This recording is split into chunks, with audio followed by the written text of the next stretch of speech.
I've been wrestling with this video for a few days now because I'm trying to articulate quite a broad problem, and it often turns into a bit of a rant because it's quite hard to wrap your head around the concepts and quite hard to work out how do I talk about this in a constructive way.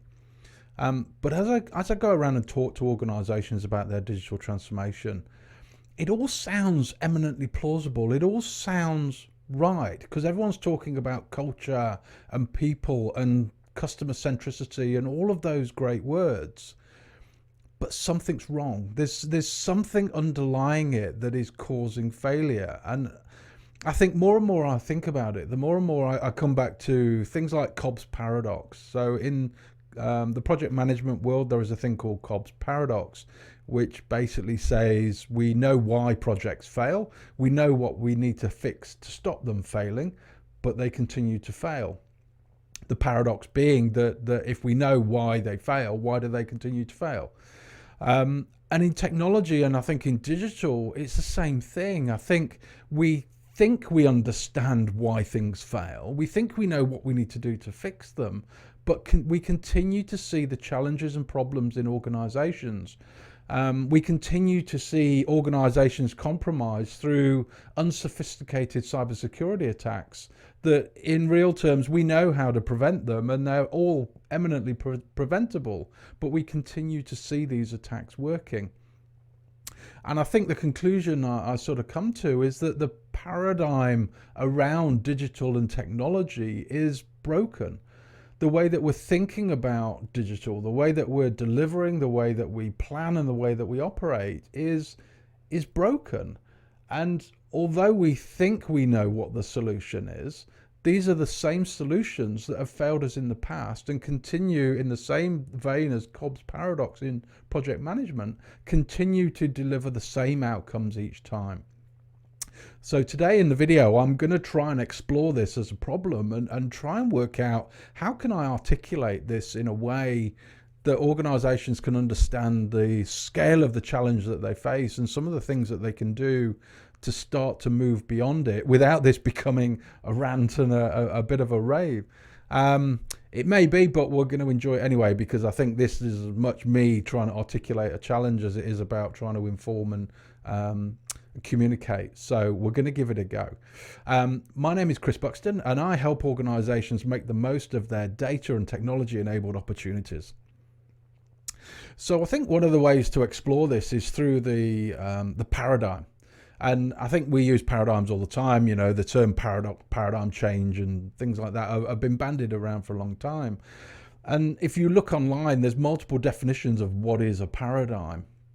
But I think one that really resonates for me is a paradigm is the way the models, the relationships, the way of thinking, the processes and systems that we put in place and we put in our minds to help us make sense of the world around us. We create models, we create ways of thinking, and in technology there's so many different models and different ways of thinking, it becomes incredibly confusing. But we put these in place to help us make sense of the world around us. Now the problem this creates though is that when we're faced with a different environment that doesn't quite fit that model, what we then try and do is force that new scenario into our existing model, into our existing mindset. And that's the way we keep the prevalent paradigm in place, and that prevalent and mature culture, that's the organizational immune system. That's how it responds to outside influence. It tries to shape that new thing and put it into a new environment, into an existing paradigm and an existing model. Now, what this really means, though, is that the paradigm around technology and digital delivery has been built up over multiple years and multiple iterations. You know, I've done previous videos where I talk about models going back 60 plus years that have been in place in technology delivery for that entire time. And in that period, technology and the way business operates and the world around us has fundamentally changed. But the models are still being used today and they still apply because people have rationalized that they still make sense and they're still useful in today's world. And to some extent they are. So I'm going to start to explore this through the challenge around security, because I think that's an interesting one that's really front of mind for a lot of organizations at the moment, because security now means that organizations have to be able to adapt to the changing environment, new threats, and new opportunities to take advantage of new solutions that potentially could improve their business outcomes. But security is a particular challenge for organizations. We get a lot of communication about the hacker, the advanced threat that we face out there. But we know that 82% of all attacks on organizations have a people component, whether that's through lost credentials, stolen credentials, somebody clicking on a link in a phishing email, or a social engineering attack letting somebody into the network through remote access or some other mechanism. So there's a strong people component in all of security. We also know that 75% of all vulnerabilities, the vulnerability is known and a patch was released to fix that vulnerability in excess of 2 years ago. So we know that actually patching and maintaining our systems can significantly improve our risk profile and protect ourselves against the vast majority of malware that's out in circulation today. So in the terms of Cobb's paradox, we know what the problem is. We know, broadly speaking, what we could do to mitigate a significant amount of that problem, but we don't. And I think that brings us back around to why don't we? And we have to think it's not just a technology problem, because the easy answer is, well, it's just technology not doing their job. They're not patching. Well, it's not as simple as that, because technology doesn't exist in isolation. It exists in an ecosystem of an organization. And it's that paradigm within the organization, I think, that's broken. And it's all of those elements. So the way that we deliver technology is a paradigm in its own right, but the way that organizations operate technology is a paradigm as well. And the way that we deliver and fund and plan and procure and source, these are all different elements within an organizational paradigm that all come together on how we deliver solutions. So the fact that we're not patching solutions isn't necessarily a technical issue. It could be the way that we operate our business, that the services aren't able to be rebooted in a timely fashion at a reasonable hour. They may have been designed and delivered in a manner that doesn't allow them to be automatically rebooted, so they're not resilient enough to be able to cope. Those sorts of things prevent us from being able to apply patches, and they're the things that mean that we are vulnerable to 75% of malware that we know how to not be vulnerable against. And I think the problem with the paradigm is that because we interpret it in a particular way, we put on the lens that says this is how we interpret our world. And our interpretation around the security paradigm is that this is a technical problem, that vulnerabilities in software is a technical problem. But the reality is, to be able to fix that technical problem is a business problem, and a sourcing problem, and a planning problem, and a delivery problem, and a customer problem. And it's all of these different elements need to be worked through to be able to patch and secure your systems properly. But the other side of that is the security paradigm is so focused on this high threat attacker that we're spending all of our time and effort worrying about a highly sophisticated attack. And actually shifting that focus to concentrate on the basics would have a big impact in organizations. And that goes through, I think, into a number of other areas as well. When we think about information management and data management and those areas, the existing paradigm is multi-decades old. That's all about standards and location and libraries and retention policies and all of those sorts of things. And I'm not saying they're not important. What I'm saying is there is a better way of doing it, and there is a different way of doing it, because the world and technology has moved on to the extent that the old way and the old paradigm is costing us a lot of money and a lot of opportunity. And I think that's where I come to in this, is I'm not saying the existing way of doing things isn't working. It sort of works, but it's costing us significantly more time, money, and effort than it needs to.